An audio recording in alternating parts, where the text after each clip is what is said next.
trained with dumbbells for 6 years and barely grew.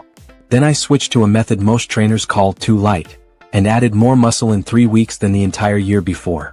But wait, before we begin, please subscribe to ensure that you never miss out on any of my essential stuff. Comment "I subscribe" below, and I will personally welcome you to our community. With that said, let's get started. Act 1. The common approach. You probably do what I did. You grab the heaviest dumbbells you can manage. You bang out your sets. You feel destroyed afterward.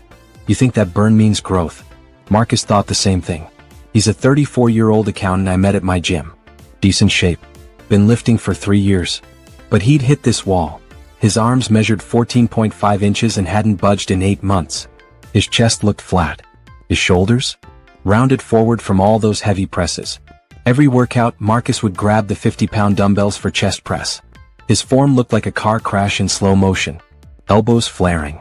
Lower back arching off the bench.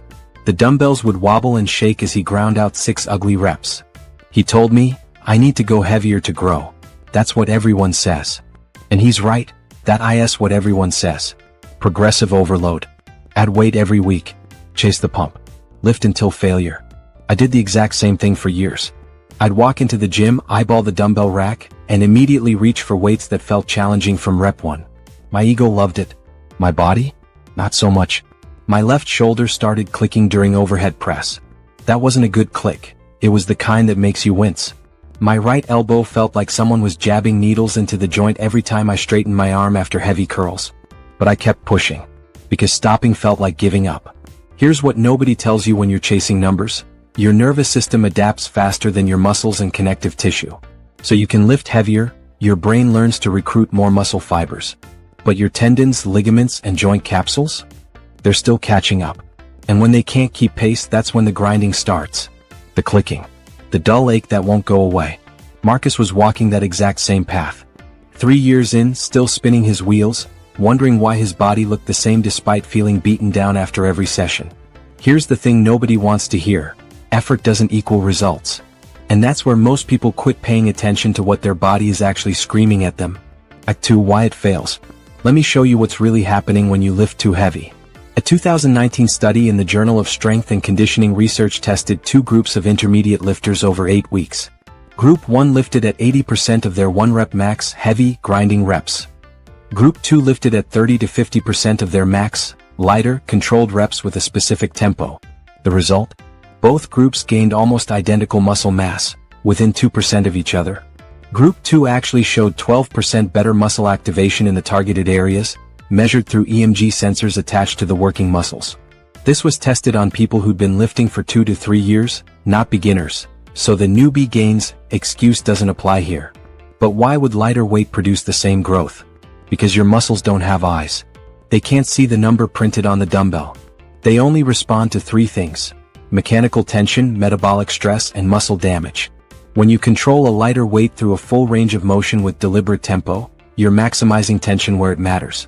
When you heave a heavy weight with compromised form, you're spreading that tension across every muscle that can help you survive the rep.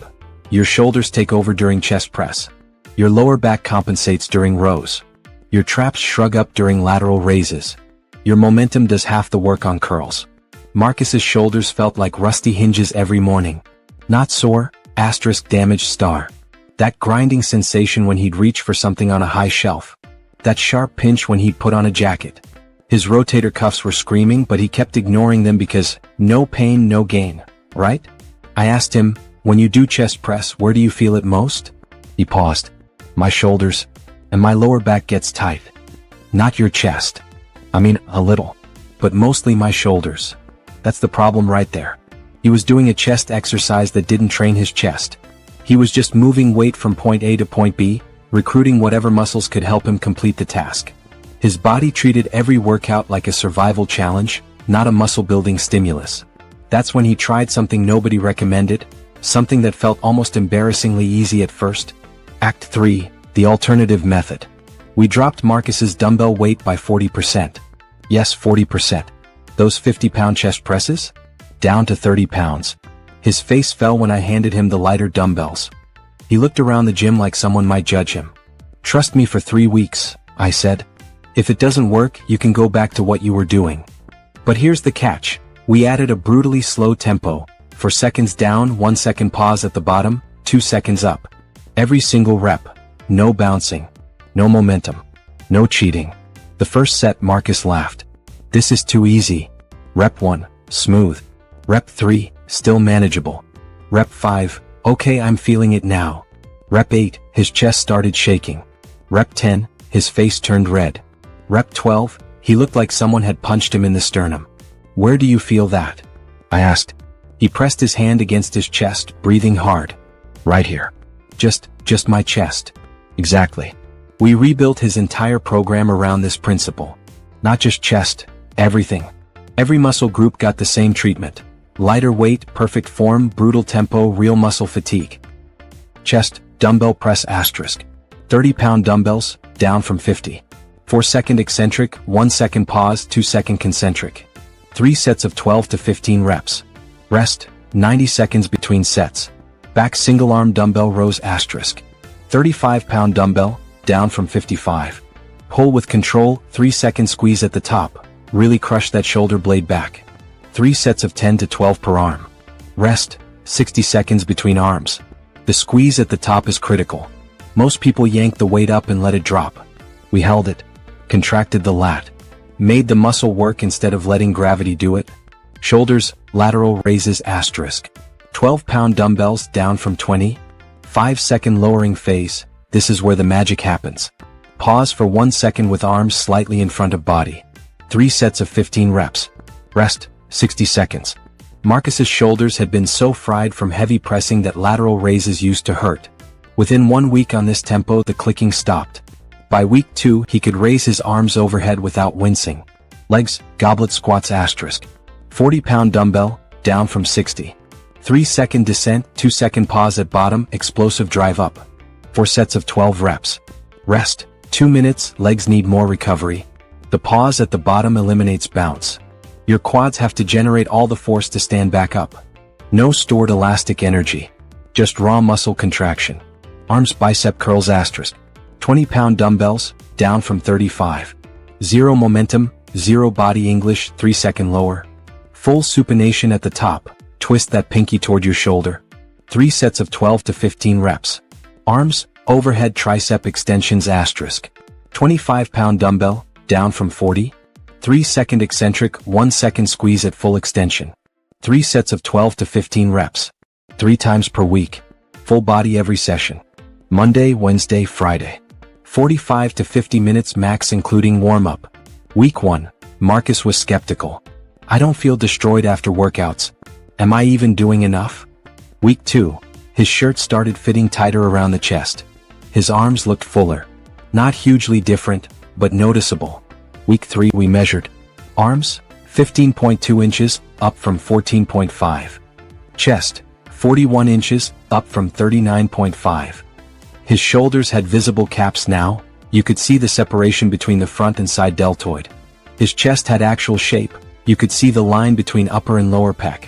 But here's what mattered more than the measurements. Marcus could sleep on his side again without waking up in pain. His shoulder clicked less. His elbows stopped aching. He actually looked forward to training instead of dreading it. A 2021 study in the European Journal of Applied Physiology found that time under tension, not just absolute load, was a primary driver of hypertrophy when volume and effort were equated. They tracked muscle protein synthesis for 24 hours post-workout using muscle biopsies and found that slower tempos with moderate loads produced comparable or superior results to heavy, fast reps. The key limitation: participants had to train to true muscular failure, not just "this feels hard." That last rep had to be the absolute last rep they could complete with perfect form. The light weight doesn't give you a free pass to coast. Here's what you need to understand. Your muscles don't know what weight you're lifting. They only know tension, stretch, and fatigue. When you lift lighter with perfect control, you create more tension where it matters and less damage where it doesn't. Your joints will thank you. Your recovery will improve. Your sleep will get better because you're not chronically inflamed. And your muscle growth? It'll finally catch up to the effort you've been putting in all these years. This isn't a beginner program. This isn't go light because you're weak.